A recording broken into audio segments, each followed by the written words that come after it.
Hey, this is a quick overview on promises.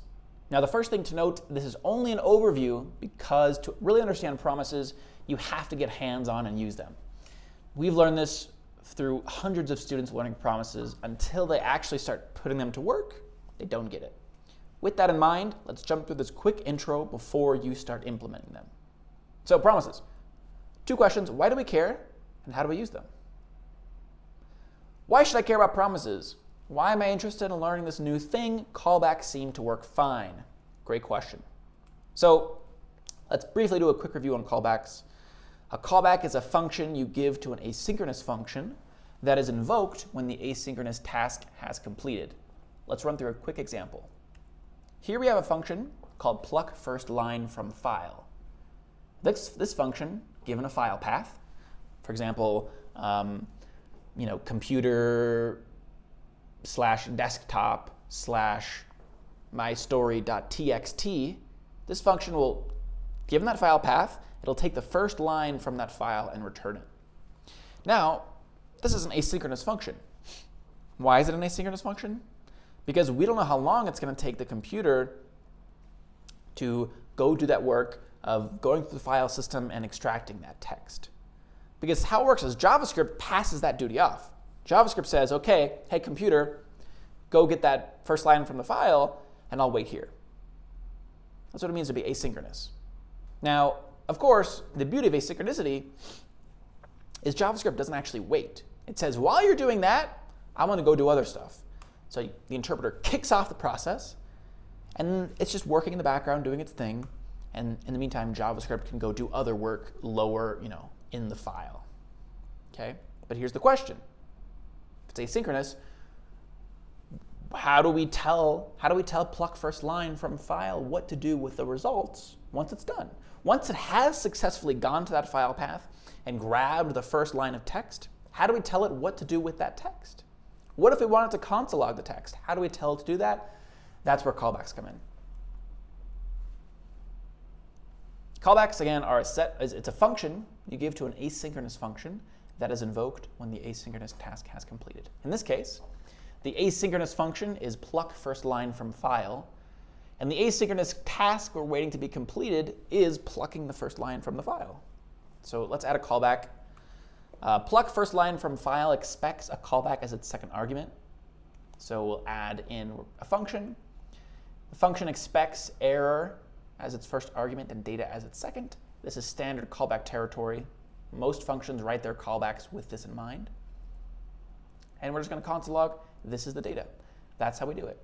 So again, callbacks and asynchronicity means that we kick off the function pluck first line from file, and we give it a set of instructions to do once it's done, and then we move on, and we do other stuff. And then at some point it's going to finish, and it does that set of instructions. It does that callback. In this case, it console logs the data. Okay, that's callbacks and asynchronicity. Now, why promises over callbacks? Callbacks seem to work fine. Good question. They mostly do, but there's a reason that promises took over callbacks in terms of handling asynchronous data. Why is that? Well, let's give an example. We still have pluck first line from file, but let's say the thing we want to do with that first line is not just console log it, but we want to send an email with that in it. And sending an email is also asynchronous because JavaScript passes that off to an email API, and we don't know how long that's going to take. And let's say that after we send the email, we also want to save the record to the database. So now you have to say, pluck first line from file. Once that's done, send an email. Send an email. Once that's done, save record to database. Let's keep going. Save record to database. Once that's done saving, send email to admin, another email. Once we're done with that email, let's console log done and data. So in other words, we have 4 asynchronous functions that we've chained together. Once you're done with this, do this one. Once this one's done, do this one. Once this one's done, do this one. Okay, now notice something here. Notice there's this indentation where every new callback gets further indented. We call this the pyramid of doom. Why? Because it looks bad, it makes your code hard to understand, hard to read, and we want to avoid it at all costs. How do we avoid it? Well, let's compare this to what it would look like if we did it with promises. Boom. Significant difference, right? This is way cleaner, way easier to understand. There's no pyramid of doom. That's why people like promises, because promises, frankly, make your code look better. They make it easier to understand. They make it easier to reason with. They make it easier to write. They make it more intuitive, like you're actually reading a story. Okay? So, how do we actually use promises? We know what the benefit is, but how do we use them? Great question. For this, we're going to look inside the details of that function we've been referencing. We've been talking about this function called pluck first line from file. We're going to look into the details of how that works. And we're going to see that first it's using callbacks, and we're going to actually transition it to start using promises. We'll move quickly, and you're going to have to do this yourself to understand it, but this will be a brief overview. So this is the innards. Remember, we haven't seen this yet. This is what's happening behind the scenes inside pluck first line from file. It expects two arguments, a file path and a callback. FS is the file system if you're using Node. So this is basically something that exists in Node called read file.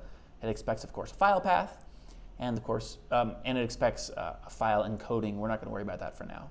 And it takes a callback because it's asynchronous. So once this is done, this callback will run. And what do we put inside the callback? Well, we have two conditions. If it's an error, we're going to invoke the callback. Remember the parameter callback with error, and for the data parameter, we're going to put undefined. Else, for the callback, we're going to put undefined as the error, and we're going to put the data for the data. So if it works, we're going to invoke it with data, and if it doesn't, we're going to invoke it with error. Okay, that's the basic idea here. Again, inside pluck first line from file, we kick off an asynchronous process, and we say, when you're done, invoke CB with either error or data, depending on if it was successful or not. Now, here's the question. How do we adapt this to promises? And before we even talk about adapting, if this code is not easy to understand, you need to work more on callbacks. So jump into the promise repo and do some of the callback exercises, because you first have to understand callbacks well. This should be intuitive to you. Then we can start talking about promises. Okay, so let's move forward. How do we adapt this to promises? Well, we're going to take the entire body of the function, and we're going to wrap it in this. Return new promise. New promise means we're instantiating a new instance of the promise class, and we're returning it immediately. And what promise takes as an argument is a function. And that function expects two parameters, resolve and reject. And it's basically the same thing here as CB error as the two different callbacks. And we have one callback that we can either use for the error or the undefined. The error or the success. And the only change you do for promises, besides, of course, wrapping it, is you change CB, you change the error callback to reject, and the success callback to resolve. And you pass the reject the error and the resolve the data. It's that simple. Two changes. Wrap the whole thing in a new promise, with a function as its argument. And then change the CB error with reject and the CB success with resolve. And that's it. And then also we would remove the callback because we don't need that anymore. This is before, this is after. Not a huge difference, right? We wrapped it in a promise, then we changed the CBs. Okay. Let's look at what this allows us to do. Before, our code looked like this. After, it looks like this. Now, this was a very fast overview. To really be able to work with this, you have to use these promises. You have to go through exercises. That's what the promise repo is for, and it's very important that you go through it, not just watch this video. Go through it, come back to this video, rewatch, go through some more. Cool? And then you'll be on your way to using promises naturally and easily. All right. If you have any questions, Slack your technical mentor, and good luck on promises.